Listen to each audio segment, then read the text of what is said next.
Hi friends, welcome back to my YouTube channel. ಇವತ್ತು ನಾನು ನಿಮಗೆ ಆಲೂಗಡ್ಡೆ ಗ್ರೇವಿ ಮತ್ತು ಬಟಾಣಿದು ಪೂರಿ ಮಾಡೋದು ತೋರಿಸ್ತಾ ಇದ್ದೀನಿ.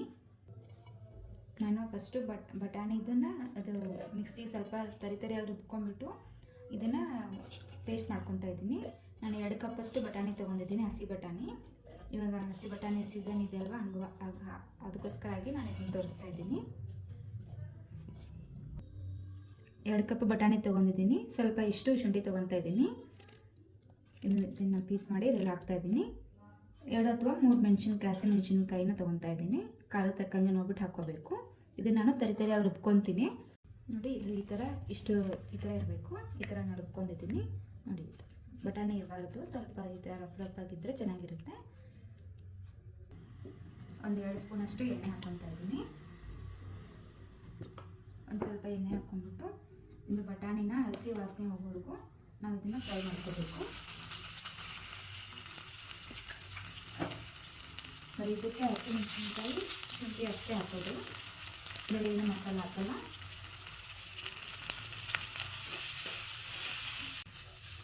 ಈ ಥರ ಇದನ್ನು ಫ್ರೈ ಆಗ್ತಾ ಇರಬೇಕು. ಸ್ವಲ್ಪ ಹಸಿ ವಾಸನೆ ಹೋಗಬೇಕು ಬಟಾಣಿದು.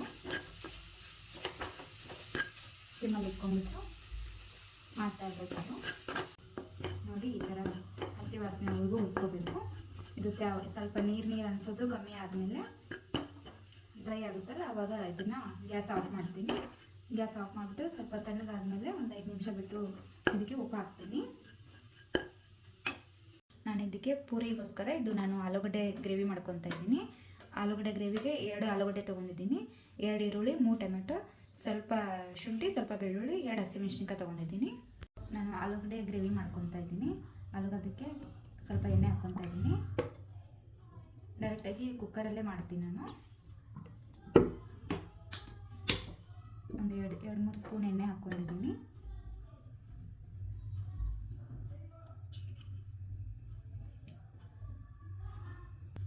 ಒಂದು ಪಲಾವ್ ಎಲೆ ಹಾಕ್ಕೊಂಡಿದ್ದೀನಿ. 1 ಪೀಸು ಚಕ್ಕೆ ಹಾಕ್ಕೊತಾ ಇದ್ದೀನಿ. 2 ಲವಂಗ ಹಾಕ್ಕೊತಾ ಇದ್ದೀನಿ ನಾನು. 2 ಲವಂಗ ಹಾಕ್ಕೊತಾ ಇದ್ದೀನಿ. ಸ್ವಲ್ಪ ಜೀರಿಗೆನು ಮತ್ತು ಕಸ್ತೂರಿ ಮೆಥಿ ಹಾಕ್ಕೊತಾ ಇದ್ದೀನಿ ಒಗ್ಗರಣೆಗೆ.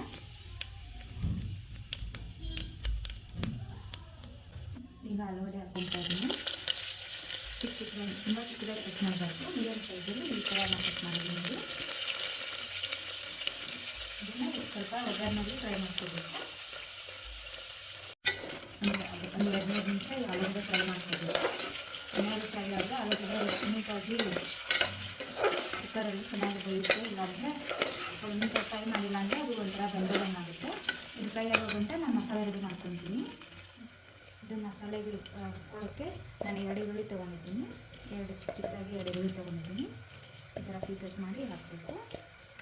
ಇಷ್ಟು ಶುಂಠಿ ತೊಗೊಂಡಿದ್ದೀನಿ.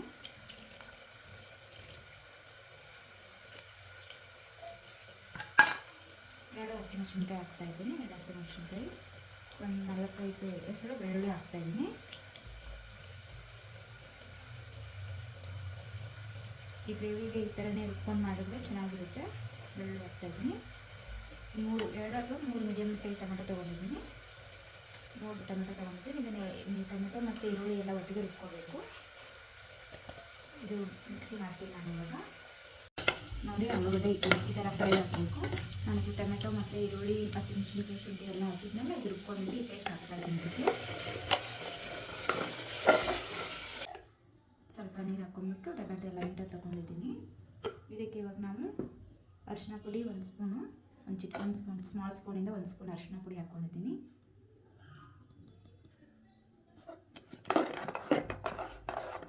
ಮತ್ತು ಧನಿಯಾ ಜೀರಿಗೆ ಪೌಡರು,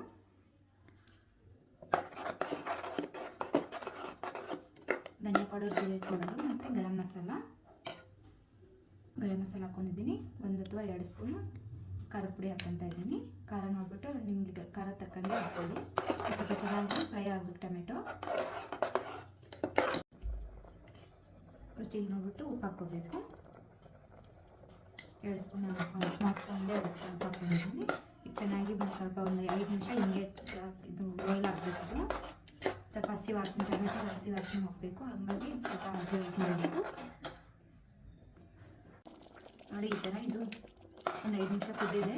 ಇವಾಗ ಇವಾಗ ಸ್ವಲ್ಪ ನಾನು ಇದಕ್ಕೆ ಚೋಲೆ ಮಸಾಲ ಹಾಕ್ತಾಯಿದ್ದೀನಿ. ಸ್ಮಾಲ್ ಪ್ಯಾಕೆಟ್ ಸಿಗುತ್ತೆ, ದೊಡ್ಡದು ಸಿಗುತ್ತೆ, ನಿಮ್ಗೆ ಯಾವ ಥರ ಅನುಕೂಲ ನೋಡಿ ಚಿಕ್ಕದು ಚೋಲೆ ಮಸಾಲ ಪೌಡರ್ ಸಿಗುತ್ತಲ್ವ ಅದು ಹಾಕ್ತಾಯಿದ್ದೀನಿ. ಈಗ ಕೊತ್ತಂಬರಿ ಹಾಕ್ತಾಯಿದ್ದೀನಿ, ಕಟ್ ಮಾಡಿರ್ತದೆ ಕೊತ್ತಂಬರಿ. ಆಮೇಲೆ ಬೇಡ ಇವಾಗ ಹಾಕ್ಬಿಡ್ಬೇಕು ಇದನ್ನು. ನೋಡಿ ಇದು ಕುದೀತಾ ಇದೆ. ಇದು ತುಂಬ ಗಟ್ಟಿ ಅನಿಸಿದ್ರೆ ಒಂದು ಸ್ವಲ್ಪ ನೀರು ಹಾಕ್ಕೊತಾ ಇದ್ದೀನಿ. ನೀರು ಹಾಕ್ಕೋಬೇಕು, 1 ಕಪ್ಪಷ್ಟು ನೀರು ಹಾಕ್ಕೊತಾ ಇದ್ದೀನಿ. ನಿಮಗೆ ಗ್ರೇವಿ ಯಾವ ಥರ ಗಟ್ಟಿ ಬೇಕು ನೋಡ್ಬಿಟ್ಟು ಹಾಕ್ಕೋಬೇಕು. ನೋಡಿ ಇಷ್ಟು ಈ ಥರ ಗಟ್ಟಿ ಇದ್ದರೆ ಸಾಕು. ಇವಾಗ ನಾನಿದು ಕ್ಲೋಸ್ ಮಾಡಿಬಿಟ್ಟು ನಾನು 2 ಸೀಟಿ ಮಾಡ್ತೀನಿ ಕುಕ್ಕರ್ದು. ಪೂರಿ ಮಾಡೋಕ್ಕೋಸ್ಕರ ನಾನು ಹಿಟ್ಟು ರೆಡಿ ಮಾಡ್ಕೊತಾ ಇದ್ದೀನಿ. 1 ಅಥವಾ 1.5 ಕಪ್ ಹಿಟ್ಟು ತೊಗೊಂಡಿದ್ದೀನಿ ನಾನು. ಗೋಧಿ ಹಿಟ್ಟೆ ತೊಗೊಂಡಿರೋದು. ಬೇಕಂದರೆ ಮೈದಾ ಹಿಟ್ಟು ಸ್ವಲ್ಪ ಮಿಕ್ಸ್ ಮಾಡ್ಕೊಬೋದು, ಬಟ್ ನಾನು ಗೋಧಿ ಹಿಟ್ಟೆಲ್ಲ ಮಾಡ್ತಾಯಿದ್ದೀನಿ. ಸ್ವಲ್ಪ ಕಾಳು ಹಾಕ್ಕೊತಾ ಇದ್ದೀನಿ. ಕೈಯಲ್ಲಿ ಇದು ಮಾಡಿಬಿಟ್ಟು ಕಾಳು ಹಾಕ್ಕೊಳ್ಳಿ. ಉಪ್ಪು ಹಾಕ್ಕೋಬೇಕು, ಸ್ವಲ್ಪ ಹಾಕ್ಕೋಬೇಕು.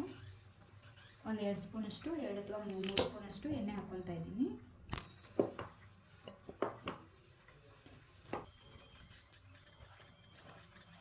ಎಣ್ಣೆ ಹಾಕ್ಕೊಂಡು ಫಸ್ಟ್ ಎಣ್ಣೆಯಲ್ಲಿ ಹಿಟ್ಟನ್ನು ಚೆನ್ನಾಗಿ ಮಿಕ್ಸ್ ಮಾಡ್ಕೋಬೇಕು.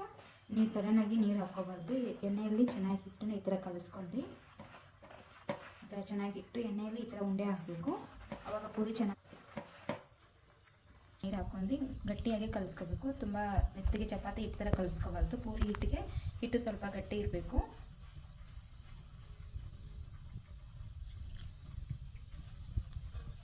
ಚೆನ್ನಾಗಿ ಗಟ್ಟಿಯಾಗಿ ನಾದಿ ಕಲಿಸ್ಬೇಕು.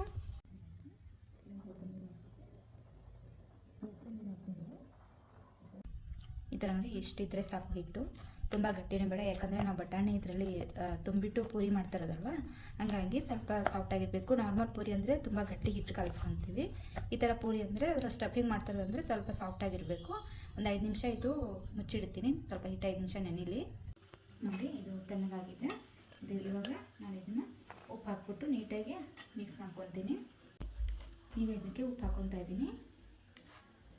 1 ಸ್ಪೂನ್ ಸಾಕಾಗುತ್ತೆ, ಯಾಕಂದರೆ ಹಿಟ್ಟೆಲ್ಲ ಉಪ್ಪಿರುತ್ತೆ, ಹಾಗಾಗಿ ಇದಕ್ಕೂ ಸ್ವಲ್ಪ ಹಾಕ್ಕೊತಾ ಇದ್ದೀನಿ. ಇದು ನೀಟಾಗಿ ಮಿಕ್ಸ್ ಮಾಡ್ಕೋಬೇಕು. ಈ ಥರ ಮಿಕ್ಸ್ ಮಾಡಿ ಉಂಡೆ ಮಾಡಿಕೊತೀನಿ ನಾನು. ನೋಡಿ ಇದು 5 ನಿಮಿಷ ಆಗಿದೆ, 5-10 ನಿಮಿಷ ಆಗಿದೆ. ಇದನ್ನು ಯಾವ ಇದರಲ್ಲಿ ಬೇಕು ಆ ಥರ ನಾವು ಅಷ್ಟು ಹಿಟ್ಟು ಪೂರಿ ಯಾವ ಥರ ಬೇಕೋ ಆ ಥರ ಉಂಡೆ ಮಾಡ್ಕೊಳ್ಳೋಣ.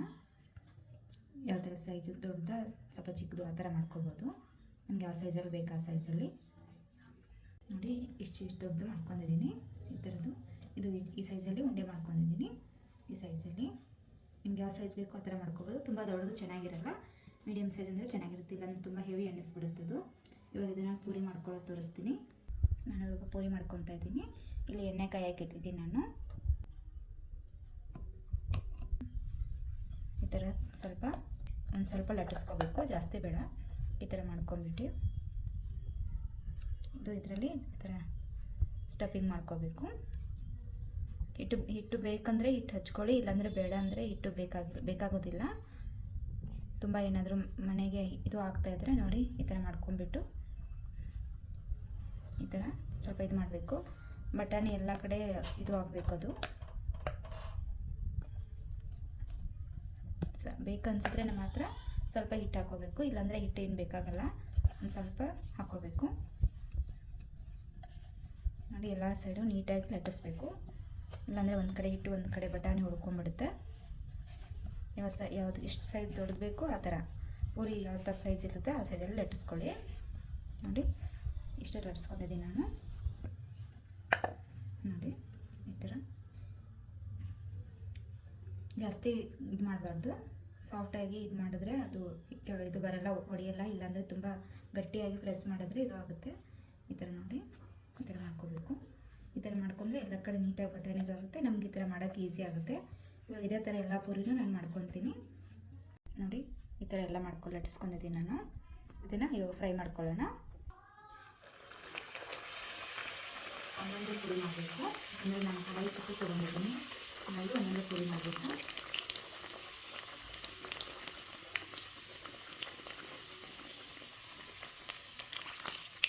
ನೋಡಿ ಈ ಥರ ನಿಧಾನವಾಗಿ ಇದು ಮಾಡಬೇಕು. ಎಣ್ಣೆ ಚೆನ್ನಾಗಿ ಕಾಯಬೇಕು, ಸಿಮ್ಮಲ್ಲೇ ಕಾಯಿಸ್ಬೇಕು ಎಣ್ಣೆನ. ಇದಕ್ಕೆ ನಾನು ಏನಕ್ಕೆ ಬರೀ ಹಸಿಮೆಣಸಿನ್ಕಾಯಿ ಶುಂಠಿ ಹಾಕಿದ್ದೀನಿ ಅಂದರೆ ನಾವು ಆಲೂಗಡ್ಡೆ ಗ್ರೇವಿ ಮಾಡ್ಕೊಂಡಿದ್ದೀವಿ, ಅದರಲ್ಲೆಲ್ಲ ಮಸಾಲೆ ಇರುತ್ತೆ, ಹಾಗಾಗಿ ಇದಕ್ಕೆ ನಾನು ಮಸಾಲ ಜಾಸ್ತಿ ಹಾಕಿಲ್ಲ. ನೋಡಿ ಒಂದು ಕಡೆ ನೀಟಾಗಿ ಈ ಥರ ಫುಲ್ಲು ಮೇಲೆ ಬಂದಮೇಲೆ ಉಪ್ಪಿದ ಮೇಲೆ ಇನ್ನೊಂದು ಕಡೆಗೆ ನಾವು ಮಾಡಬೇಕು. ಪದೇ ಪದೇ ಉಲ್ಟಾ ಸೀದಾ ಮಾಡಬಾರ್ದು. ಒಂದು ಸೈಡ್ ಇನ್ನೊಂದು ಕಡೆಗೆ ನೀಟಾಗಿ ಫ್ರೈ ಮಾಡಿದ್ರೆ ಸಾಕು. ಈ ಥರನೇ ಎಲ್ಲ ಮಾಡ್ಕೊತಾ ಇದ್ದೀನಿ. ಇದು ಆಲೂಗಡ್ಡೆ ಕರಿ ರೆಡಿಯಾಗಿದೆ ನೋಡಿ. ಆಲೂಗಡ್ಡೆನೂ ಒಂದು ಸ್ವಲ್ಪನೂ ಒಂದು ಮ್ಯಾಶ್ ಆಗಿಲ್ಲ, ಈ ಥರನೇ ಕುಕ್ ಆಗಿದೆ. ಈ ಥರ ಗ್ರೇವಿ ತುಂಬ ಚೆನ್ನಾಗಿರುತ್ತೆ, ಪೂರಿಗೆ ಚಪಾತಿಗೆಲ್ಲ ತುಂಬ ಚೆನ್ನಾಗಿರುತ್ತೆ ನೋಡಿ. ಒಂದು ಆಲೂಗಡ್ಡೆನೂ ಇದು ಒಡೆದೋಗಿಲ್ಲ, ಅಂದರೆ ಸಿಮ್ಮಲ್ಲೇ 2 ಸೀಟಿ ಮಾಡಿದ್ರೆ ತುಂಬ ಚೆನ್ನಾಗಿರುತ್ತೆ. ಆಲೂಗಡ್ಡೆ ಕರಿನೂ ರೆಡಿಯಾಗಿದೆ. ಒಂದು ಪೂರಿನೂ ಈ ಥರ ಒಂದು ಬಿಟ್ಕೊಂಡಿಲ್ಲ, ನೀಟಾಗಿದೆ ನೋಡಿ. ಈ ಥರ ತುಂಬ ಚೆನ್ನಾಗಿರುತ್ತೆ, ಈ ಸೀಸನಲ್ಲಿ ತುಂಬ ಮಾಡ್ಕೋಬೋದು, ತುಂಬ ಚೆನ್ನಾಗಿರುತ್ತೆ ನೋಡಿ. ಈ ಥರ ಸ್ಟಫಿಂಗ್ ಎಷ್ಟು ನೀಟಾಗಿದೆ ಒಳಗಡೆ, ಈ ಥರ ಇರುತ್ತೆ, ತುಂಬ ಚೆನ್ನಾಗಿರುತ್ತೆ. ಒಂದ್ಸತಿ ಟ್ರೈ ಮಾಡಿ ನೋಡಿ, ತುಂಬ ಚೆನ್ನಾಗಿರುತ್ತೆ. ಈ ರೆಸಿಪಿ ನಿಮಗೆ ಇಷ್ಟ ಆದರೆ ಪ್ಲೀಸ್ ಸಬ್ಸ್ಕ್ರೈಬ್ ಮಾಡ್ಕೊಳ್ಳಿ, ಲೈಕ್ ಮಾಡಿ, ಶೇರ್ ಮಾಡಿ, ಕಮೆಂಟ್ ಮಾಡಿ. ಪ್ಲೀಸ್ ನನ್ನ ಯೂಟ್ಯೂಬ್ ಚಾನಲ್ನ ಸಬ್ಸ್ಕ್ರೈಬ್ ಮಾಡ್ಕೊಳ್ಳಿ.